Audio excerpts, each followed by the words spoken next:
किसी ने बड़ी कमाल की बात कही है कि एक सूर्यास्त के समय सूरज ने पूरी दुनिया से पूछा कि मेरी अनुपस्थिति में कौन काम करेगा। सभी लोग खामोश हो गए। तब पीछे से जाकर एक दिए ने बोला कि मैं कोशिश करूंगा, मैं कोशिश करूंगा। हेलो दोस्तों, नमस्कार। मेरा नाम Jitendra Kumar Munna Gogo fan club YouTube channel पर आपका तहे दिल से स्वागत करता है। आज मैं आपके साथ एक छोटी सी मोटिवेशनल कहानी लेकर के आया हूँ और शायद मुझे लगता है कि ये कहानी आपके जीवन में बहुत बदलाव लाने वाली है। यदि आप अपने लक्ष्य के प्रति थोड़ी सी कमी की वजह से फेलूर हो जाते हैं तो ये वीडियो आपके जीवन में बहुत ही काम आने वाली है। तो वीडियो का लास्ट तक बने रहिएगा। चलिए अब शुरुआत करते हैं। एक लड़का एक गांव में एक छोटी सी कमरे में रहता था। उसकी माँ बाप इस दुनिया में नहीं थे। वह अपने लाइफ को इंडिपेंडेंट तरीके से जी रहा था और पढ़ाई भी करता था। साथ ही साथ अपने जीवन के गुजारा के लिए एक सेठ की दुकान में काम भी करता था। लाइफ किसी तरह चल रही थी और शाम में पढ़ाई करने के लिए 4 मोमबत्तियां खरीद रखी थी। उन चारों मोमबत्तियों को जलाकर शाम में पढ़ाई कर लेता था। एक समय की बात है कि किसी काम से उसे बाहर जाना पड़ा। जब वो चला गया तो चारों मोमबत्तियां आपस में बात करने लगी।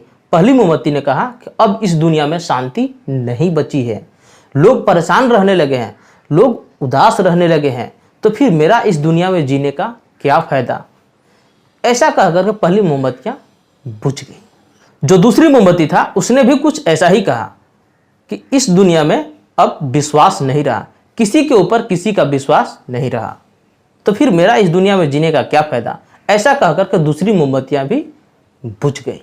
तीसरी मोमबत्ती ने कहा कि मैं प्रेम का प्रतीक हूं, अब दुनिया में प्रेम कहाँ रहा है, कहाँ बसा है, अब दुनिया में प्यार कहाँ बचा है। जो भी मिलते हैं सब छल कपट करते हैं, अगर कुछ लोग हैं भी तो पल भर के फायदे के रिश्ते रह गए हैं, तो अब मेरी इस दुनिया में जीने का क्या फायदा। जो तीसरी मोमबत्ती थी प्यार वाली, वो भी ऐसा बोल करके बुझ गई। लेकिन चौथी मोमबत्तियां जलती रही। जब लड़का सामान लेकर के वापस आया और कमरे के अंदर प्रवेश किया तो देखता है कि 4 में से 3 मोमबत्तियां बुझ चुकी हैं। वो पूरी तरह से टूट चुका।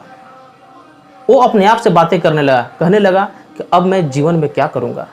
तुम ही तो मेरी सहारा थे, जिससे मैं रात में पढ़ाई कर लेता था। अब मैं क्या करूंगा। मेरे पास तो पैसे भी नहीं है ताकि मैं माचिस खरीद करके इन मोमबत्तियों को दोबारा जला सकूं।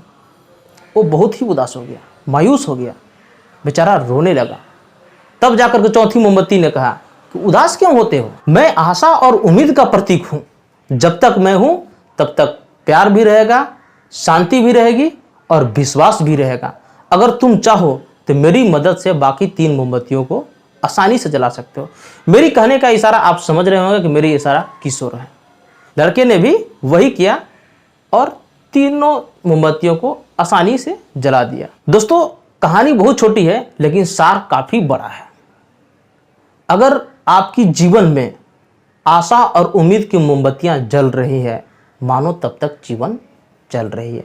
अगर ये आशा और उम्मीद की मोमबत्तियां बुझा देंगे तो जीवन का मजा ही खत्म हो जाएगा। दोस्तों, यदि आपको लगता है कि मेरे जीवन में विश्वास नहीं रहा, प्यार नहीं रहा, शांति नहीं रही, तो उस आशा और उम्मीद की मोमबत्ती को कभी मत बुझने देना मेरे भाई, कभी मत बुझने देना। उस मोमबत्ती से बाकी तीनों मोमबत्तियों को जला देना। तो फिर से मैं एक बार आपसे कहना चाहूँगा कि यदि मेरी चैनल को पहली बार विजिट कर रहे होंगे तो लाइक तथा शेयर कर